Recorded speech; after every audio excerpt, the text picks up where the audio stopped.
Hi hello friends, நீங்க பார்த்துட்டு இருக்குது நம்ம டெக் தமிழ் சேனல். இன்னைக்கான வீடியோவில் நம்ம எதை பத்தி பார்க்க போறோம் அப்படின்னு கேட்டீங்கன்னா, தமிழ்நாட்டில் ரேஷன் கடைக்கான பேக்கர் மற்றும் சேல்ஸ்மேனுக்காக ரெக்வயர்மெண்ட் கொடுத்திருந்தாங்க.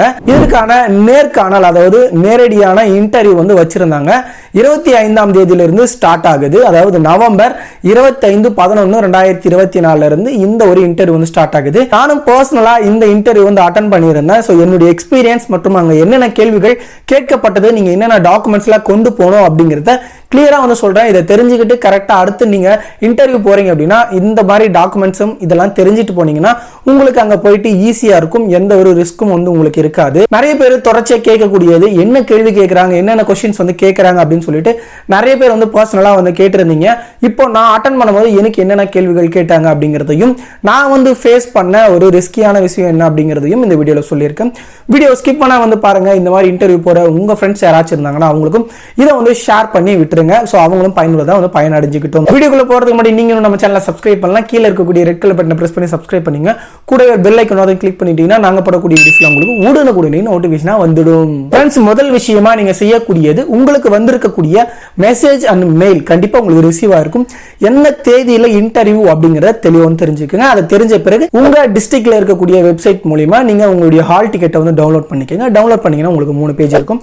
ஒன்னு ஃப்ரண்ட் பேஜ்ல உங்க ஹால் டிக்கெட் என்ன டேட்ல இருக்கு, என்ன டைம், அதே போல எந்த லொகேஷன்ல நீங்க இன்டர்வியூ அட்டெண்ட் பண்ணணும், உங்க பேரு உங்க ஃபாதர் பேர்ல இருக்கும். ஸோ இது எல்லாத்தையும் பாத்துக்கோங்க. இதுல 3 பேஜுமே ஹால் டிக்கெட் எடுக்கணுமான்னு கேட்டீங்கன்னா இந்த 3 பேஜும் தேவையில்ல. ஃப்ரண்ட்ல இருக்கிற ஒரு பேஜ் எடுத்தீங்கன்னா கூட போதுமான ஒரு அட்டெண்ட் பண்றதுக்கு தேவையான ஒரு டாக்குமெண்டா இருக்கும். மீதம் இருக்கக்கூடிய பிடிஎஃப்ல 2, 3வது பேஜ்ல பாத்தீங்கன்னா உங்களுக்கான இன்ஸ்ட்ரக்ஷன் கொடுத்துருப்பாங்க. இங்க எப்படி எல்லாம் ஃபாலோ பண்ணி இந்த கைட்லைன்ஸை ஃபாலோ பண்ணி நீங்க இன்டர்வியூ அட்டெண்ட் பண்ணணும் அப்படிங்கறது சொல்லியிருப்பாங்க. இதை நான் உங்களுக்கு ஷார்ட்டாக சொல்லிடுறேன். அதாவது நீங்க சரியான நேரத்துக்கு உங்க டைம்ல, ஒரு வேலை ஃபர்னூனா இருந்தாலும் சரி, ஆஃப்டர்நூனா இருந்தாலும் சரி, என்ன டைம்ல கொடுத்துருக்காங்களோ அந்த டைமுக்கு பர்டிகுலரா போயிடுங்க. ஏன்னா பேட்சும் பாத்தீங்கன்னா அதுல கொடுத்துருப்பாங்க. உங்களுக்கு கிட்டத்தட்ட 9, 11 பேட்ச் கிட்ட இருக்கும். இந்த மாதிரி பேட்சை பார்த்து நீங்க கரெக்டா அந்த இடத்துக்கு போனீங்கன்னா தான் உங்களுக்கான இன்ஸ்ட்ரக்ஷன் கரெக்டா கொடுப்பாங்க. ஸோ அப்படி நீங்க உள்ள போன பிறகு டாக்குமெண்ட் வெரிஃபிகேஷன் அப்படின்னு சொல்லிட்டு செய்யக்கூடிய ஒரு பிளேஸ் இருக்கும்.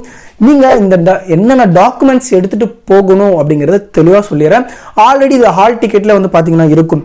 நீங்க என்ன அப்ளை பண்ணும்போது டாக்குமெண்ட்ஸ் எல்லாம் கொடுத்தீங்களோ அதை கம்பல்சரியா 2 ஜெராக்ஸ் எடுத்துட்டு போயிடுங்க. இப்போ என்னென்ன டாக்குமெண்ட்ஸ் எல்லாம் நான் எடுத்துட்டு போனேன் அப்படின்னு கேட்டீங்கன்னா, ஆதார் கார்டு 2 ஜெராக்ஸ் பிளஸ் அதனுடைய ஒரிஜினலையும், 10th 12th mark sheet original plus 2 காப்பியும், பிளஸ் நீங்க ஓட்டர் ஐடி அல்லது ரேஷன் கார்டு ஏதாச்சும் சப்மிட் பண்ணிருப்பீங்க. இல்ல ரெண்டுமே பாத்தீங்க அப்படின்னா 2 காப்பி ஜெராக்ஸ் எடுத்துக்கங்க. பிளஸ் ஒரிஜினல் உங்க கையில இருந்துச்சுனாலும் எடுத்துக்கங்க. 5வது பாத்தீங்க அப்படின்னா உங்களுடைய புகைப்படம், அதாவது பாஸ்போர்ட் சைஸ் போட்டோ 2 கம்பல்சரி நீங்க எடுத்துட்டு போயிடணும். ஒருவேளை எங்க டிஸ்ட்ரிக்ட்ல பாத்தீங்க அப்படின்னா எங்களுக்கு சேல்ஸ்மேனுக்காக திருப்பத்தூர் டிஸ்ட்ரிக்ட் விட்டுருந்தாங்க. இதுக்கு பேக்கர் கிடையாது. ஒருவேளை நீங்க சேல்ஸ்மேனுக்கு அப்ளை பண்ணிருக்கேன், நான் 12th மார்க் ஷீட் தான் வச்சேன், இல்ல அதற்கு மேல இருக்கக்கூடிய எஜுகேஷன் குவாலிஃபிகேஷன் சர்டிபிகேட் வச்சேன் அப்படின்னாலும் நீங்க கம்பல்சரியா 10th mark sheet xerox plus original நீங்க எடுத்துட்டே போய் ஆகணும்.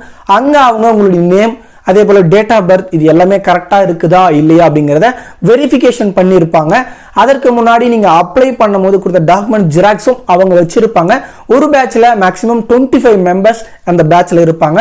ஸோ இது கொஞ்சம் பாத்தீங்க அப்படின்னா அந்த வெரிஃபிகேஷன் முடிக்கிறதுக்கு உங்க பெயரை கூப்பிட்டு இந்த மாதிரி வெரிஃபிகேஷன் கண்டிப்பா ஒரு 1 hour ஆச்சு டைம் எடுத்துக்கும். ஒருவேளை நீங்க மார்னிங் இப்போ 8:30 பேட்ச் போறீங்க, ஃபர்னூனா அப்படி போறீங்க அப்படின்னா கண்டிப்பா உங்களுக்கு 1 hour கிட்டத்தட்ட அந்த வெரிஃபிகேஷனுக்கே போயிடும். இல்ல அதற்கு மேலேயும் போகிறதுக்கு வாய்ப்பு இருக்கு. ஸோ அந்த மாதிரி நீங்க உட்கார்ந்து கண்டிப்பா வெயிட் பண்ணி இந்த சர்டிபிகேட் வெரிஃபிகேஷனை அவங்க டிபார்ட்மெண்ட் மூலமா முடிச்ச பிறகு உங்களுக்கு தனியா இன்டர்வியூ அலாட்மெண்ட் பண்ணிருப்பாங்க. அந்த இடத்துல தான் உங்களுக்கு கேள்விகள் கேட்கப்படும் அப்படின்னு கண்டிப்பா சொல்லியிருந்தாங்க. ஸோ இந்த வெரிஃபிகேஷன்லாம் முடிச்சுட்டு நான் ஸ்ட்ரைட்டா இன்டர்வியூ அட்டன் பண்றதுக்காக இன்னொரு பிளேஸ்க்கு கூட்டிட்டு போனாங்க. இப்போதான் நிறைய பேர் என்ன கேள்வி கேட்டிருப்பாங்க அப்படின்னு சொல்லி கேட்டிருப்பீங்க. ஸோ நான் சொல்லக்கூடிய பர்சனலா விஷயம் என்னன்னு கேட்டீங்க அப்படின்னா, இந்த பர்டிகுலரான ஒரு சப்ஜெக்ட்ல இருந்து தான் உங்களுக்கு கேள்வி கேட்கப்படும் அப்படிங்கிற ஒரு விஷயமே கிடையாது. அதன் பிறகு இதற்கு தனியான சிலபஸோ இல்ல வேற எந்த ஒரு இன்ஸ்ட்ரக்ஷனுமே கிடையாது. ஜென்ரலா உங்களுக்கு ஜென்ரல் நாலேஜா தான் இந்த கேள்விகள் கேட்கிறாங்க. ஸோ அதனால நான் உங்களுக்கு பர்சனலா இந்த சிலபஸை படிங்க, இந்த சப்ஜெக்டை படிங்க அப்படிங்கிற விஷயமே இதுல கிடையாது. டோட்டலா ஓவராலா ஜென்ரலா இருக்கக்கூடிய क्वेश्चंस தான் கேக்குறாங்க. உங்களுக்கு தெரிஞ்சது போல ஜெனரல் மீன்ஸ் நீங்க எதுனாலும் எடுத்துக்கலாம், எந்த டிபார்ட்மெண்ட் எங்க இருந்துனாலும் கேள்வி கேட்கலாம். சிலபஸ்ன்னு அவங்களுக்கு சொல்லவே கிடையாது. அதனால இந்த நிறைய வீடியோஸ்லாம் பார்த்தேன், இந்த கேள்விகளை படிங்க, அந்த கேள்விகளை படிங்க, இந்த ஆன்சர்ஸ்லாம் தெரிஞ்சுக்க அப்படின்னு சொல்லிட்டு நீங்கள் தாராளமாக அந்த கேள்விகளுடைய விடைகளை நீங்கள் தெரிஞ்சுக்கலாம். ஆனால் இதுதான் சிலபஸ் அப்படிங்கிறது எதுவுமே கிடையாது. ஏன்னா எனக்கு பர்சனலாக என்னென்ன கேள்விகள் கேட்டாங்க அப்படிங்கிறத நான் உங்களுக்கு சொல்கிறேன். ஸோ இது மூலிமா உங்களுக்கே வந்து தெரிஞ்சிடும் என்ன மாதிரிலாம் கேள்வி வந்து கேட்குறாங்க அப்படின்னு சொல்லிட்டு. முதல் விஷயமா நான் வந்து என்னுடைய வெரிஃபிகேஷன்லாம் முடிச்சுட்டு உள்ளே போயிட்டு சர்டிஃபிகேட்டை வந்து சமர்ப்பித்த பிறகு அவங்க முதல் கேள்வி, நீங்க என்ன ஜாப்க்கு அப்ளை பண்ணிருக்கீங்கன்னு தெரியுமான்னு வந்து கேட்டாங்க. நான் என்னுடைய டிஸ்ட்ரிக்ட்ல ஒரே ஒரு வேக்கண்டா கொடுத்துருந்தாங்க. அது என்னன்னு கேட்டீங்கன்னா சேல்ஸ்மேனுக்கு மட்டும்தான் ரெக்ரூட்மெண்ட் எடுத்துட்டு இருந்தாங்க. ஸோ அந்த சேல்ஸ்மேனுக்காக இந்த ஒரு ஜாப் நான் அப்ளை பண்ணியிருந்தேன் அப்படின்னு வந்து சொல்லியிருந்தேன். அதற்கு பிறகு நீங்க என்ன படிச்சிருக்கீங்க, நீங்க என்ன தொழில் வந்து செய்யறீங்க, என்னென்ன வருமானம் உங்களுக்கு வருது அப்படிங்கறத வந்து கேட்டிருந்தாங்க. அதற்கு பிறகு என்னுடைய பர்சனலான டீடைல்ஸ், நான் என்ன படிச்சிருந்தேன், அதற்கு பிறகு என்னென்ன தொழில் வந்து செய்யறேன், என்னென்ன வருமானம் வருது அப்படிங்கிறத சொன்ன பிறகு அவங்க கேள்விகள் ஆரம்பிச்சாங்க. மெயினா கொஸ்டின் வந்து முதல்ல கேட்ட கொஸ்டினை இதுதான் வந்து கொஸ்டினா எனக்கு தெரியுது. அதன் பிறகு முதல் கேள்வியா அவங்க கேட்டது, முதல் உலக போர் எந்த ஆண்டு நடைபெற்றது அப்படின்னு வந்து கேட்டாங்க. அதற்கு பிறகு இந்த கூட்டுறவு வங்கியுடைய செக்ரட்டரி இப்போதைக்கு யார வந்து இருக்கிறாங்க அப்படிங்கிற கேள்வி வந்து கேட்டிருந்தாங்க. மூணாவதா கேட்கப்பட்ட கேள்வி, தமிழ் தாய் வாழ்த்து யாரால எழுதப்பட்டது அப்படின்னு வந்து கேட்டிருந்தாங்க. இந்த 3 கேள்வியுமே வந்து பாத்தீங்க அப்படின்னா நீங்க ஒரு விஷயம் ஜெனரல் நாலேஜ்னு சொல்லலாம், இன்னொரு விஷயம் பர்சனலா இந்த டிபார்ட்மெண்ட்டை பத்தி வந்து கேட்டிருக்காங்க அப்படின்னே சொல்லலாம். ஏன்னா கூட்டுறவுல தான் இந்த வந்து ஒரு தொழிலுக்காக ரெக்ரூட்மெண்ட் எடுக்கிறாங்க. அதுல அந்த டிபார்ட்மெண்ட்ல இருந்தும் ஜெனரல் நாலேஜா தமிழ் தாய் வாழ்த்து யார் வந்து எழுதுனாங்க அப்படிங்கிற கேள்வியும், அல்லது முதல் உலக போர் அப்படிங்கிறதும் ஜெனரல் நாலேஜான ஒரு கொஸ்டின்ஸ் தான். இது வந்து ஹிஸ்டரியில இருந்து வந்து கேட்கக்கூடிய ஒரு கொஸ்டின். இந்த 3 கேள்வியுமே வந்து பாத்தீங்க அப்படின்னா அவங்க கேட்டிருந்தாங்க, எனக்கு பர்சனலா கேட்டிருந்தாங்க. எனக்கு தெரிஞ்ச அளவுக்கு நானும் ஓரளவு ஆன்சர் வந்து பண்ணிட்டேன். நிறைய பேருக்கு வேற வேற கேள்வி கேட்டதா வந்து சொல்லியிருந்தாங்க. ஒருவேளை நீங்க நேத்து வந்து 25ஆம் தேதி இன்டர்வியூ அட்டெண்ட் பண்ணவங்க யாராச்சும் இந்த வீடியோ பாத்தீங்க அப்படின்னா உங்களுக்கு என்னென்ன கேள்விகள் கேட்கப்பட்டது தயவுசெய்து இந்த கமெண்ட் செக்ஷன்ல வந்து கமெண்ட் பண்ணீங்கன்னா அடுத்து பார்க்கக்கூடியவங்களுக்கு ஓரளவு ஹெல்ப்ஃபுல்லா இருக்கும். அதை கொஞ்சம் நீங்க டைப் பண்ணி அந்த என்னென்ன கேள்விகள் கேட்டாங்க அப்படிங்கறத தயவுசெய்து கமெண்ட் பண்ணி விடுங்க. பார்க்கக்கூடிய ஒரு வியூவர்ஸ்க்கும் கொஞ்சம் ஹெல்ப்ஃபுல்லா இருக்கும். அதன் பிறகு இன்னொரு 4வது கேள்வி ஒன்று கேட்டாங்க, மனிதனுடன் எந்த ஒரு விலங்கினம் முதல்ல பழக்கப்பட்டது அப்படிங்கிற ஒரு கேள்வியும் வந்து கேட்டிருந்தாங்க. இது எல்லாமே ஜென்ரலான ஒரு கொஸ்டின்ஸ் தான். நீங்க வந்து இதுதான் பேசிக்கா சிலபஸ் அப்படிங்கிறது கிடையாது. நீங்க எங்க இருந்து வேணும்னாலும் அவங்க கேள்வி கேட்க வாய்ப்பு இருக்கு.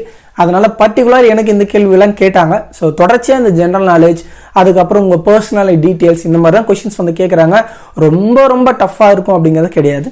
உங்களுக்கு தெரிஞ்சார் போலதான் இந்த கேள்விகள். நீங்க படிச்சதுல இருந்து தான் உங்களுடைய கேள்விகள் வந்து கண்டிப்பா 10th குவாலிஃபிகேஷனா அதற்கு தகுந்தார் போலையும் 12th குவாலிஃபிகேஷன் டிகிரினா அதற்கு தகுந்த கேள்விகளை வந்து கேட்கிறாங்க அப்படிங்கிறதுல எந்த ஒரு சந்தேகமும் இல்லை. இந்த மாதிரி தான் வந்து கேள்விகள் கேட்கிறாங்க. ஸோ அதான் இந்த இன்ஃபர்மேஷன் உங்ககிட்ட சொல்லிட்டேன். அதன் பிறகு அவங்க என்ன பண்ணாங்க, இந்த கேள்விகள்லாம் கேட்டுட்டு ஓகே உங்களுடைய இன்டர்வியூ முடிஞ்சது, நீங்க வந்து போகலாம் அப்படின்னு சொல்லிட்டாங்க. அந்த ஹால் டிக்கெட், அந்த ஜெராக்ஸ் எல்லாமே அந்த இடத்துல வந்து கொடுத்த பிறகு கையெழுத்து வந்து போட சொல்லுவாங்க. இந்த கையெழுத்து வந்து பாத்தீங்கன்னா நீங்க வெரிஃபிகேஷன் போகும்போதும் ஒரு கையெழுத்து வந்து போடணும். அதுக்கப்புறம் ஃபார்ம் ஒன்று கொடுப்பாங்க.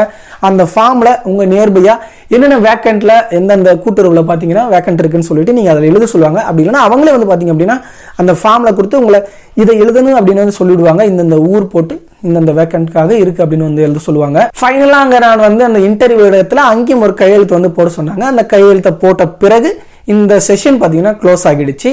இதை தொடர்ந்து அடுத்து வரக்கூடிய பேட்சஸ் எல்லாமே மதியம் ஆஃப்டர்நூன் அட்டன் பண்ணியிருந்தாங்க. அவங்களும் பல்வேறு கேள்விகளை வந்து கேட்டதாக வந்து சொல்லியிருந்தாங்க, என்கிட்ட ஷேர் பண்ணியிருந்தாங்க. ஸோ நீங்களும் இந்த மாதிரி இன்ஃபர்மேஷன் தான், சர்டிஃபிகேட் வெரிஃபிகேஷன் இருக்கு. ஸோ ஒரிஜினல் டாக்குமெண்ட்ஸும் வந்து எடுத்துட்டு போயிருங்க, ஜெராக்ஸும் 2 செட் வந்து எடுத்துட்டு போயிடுங்க. ஃபோட்டோவும் நீங்கள் அப்ளை பண்ணும்போது என்ன ஃபோட்டோ வச்சிங்களோ அதையே வந்து 2 காப்பி எடுத்துக்கோங்க. கொஞ்சம் ரீசெண்டாக இருக்கிற மாதிரி ஃபோட்டோவாக அப்லோட் பண்ணிங்க. அதுதான் அவங்களும் பார்த்தீங்கன்னா கேட்பாங்க. ஒருவேளை இந்த பழைய ஃபோட்டோ கொடுத்துட்டு நீங்கள் போகும்போது பார்த்தீங்க அப்படின்னா டிஃப்ரெண்ட்டாக இருந்தீங்க அப்படின்னா சப்போஸ் அதுலயும் வந்து சிக்கல் வரது வாய்ப்பு இருக்கு. ஸோ ஃப்ரெண்ட்ஸ், இந்த மாதிரி தான் வந்து நீங்க கேள்விகளை கேட்டு அட்டன் பண்ணி வெரிஃபிகேஷன் பிளஸ் இன்டர்வியூ வந்து அட்டன் வந்து பண்ண கொடுக்குறாங்க. அங்க உட்காந்துட்டு அவங்க எந்த மார்க்கையும் அவங்க வந்து ஃபில் பண்ணல. ஸோ 3 பேர் இருந்தாங்க. 3 பேருமே ஜெனரலா நம்மள கேள்விகள் வந்து கேட்டிருந்தாங்க. ஸோ இந்த இன்ஃபர்மேஷனை தான் உங்களுக்கு இன்டர்வியூ அட்டன் பண்ணவங்களுக்கு ஷேர் பண்ணணும் இந்த வீடியோ பண்ணியிருந்தேன். ஸோ கண்டிப்பா இந்த இன்ஃபர்மேஷன் உங்களுக்கு பிடிச்சிருக்குன்னு நினைக்கிறேன். பிடிச்சிருந்தா இந்த வீடியோக்கு லைக் பண்ணிட்டு உங்க ஃப்ரெண்ட்ஸுக்கு மறக்காம ஷேர் பண்ணிக்கங்க. மறக்காம யாராச்சும் இன்டர்வியூ அட்டன் பண்ணா என்னென்ன கேள்விகள் கேட்டாங்க, என்னென்ன கொஸ்டின்ங்கிறத மறக்காம கமெண்ட் செக்ஷன்ல கமெண்ட் பண்ணிட்டு வியூவர்ஸ்க்கு கொஞ்சம் ஹெல்ப்ஃபுல்லா இருக்கும். மறக்காம கமெண்ட் பண்ணிடுங்க. ஸோ தேங்க்ஸ் ஃபார் வாட்சிங்.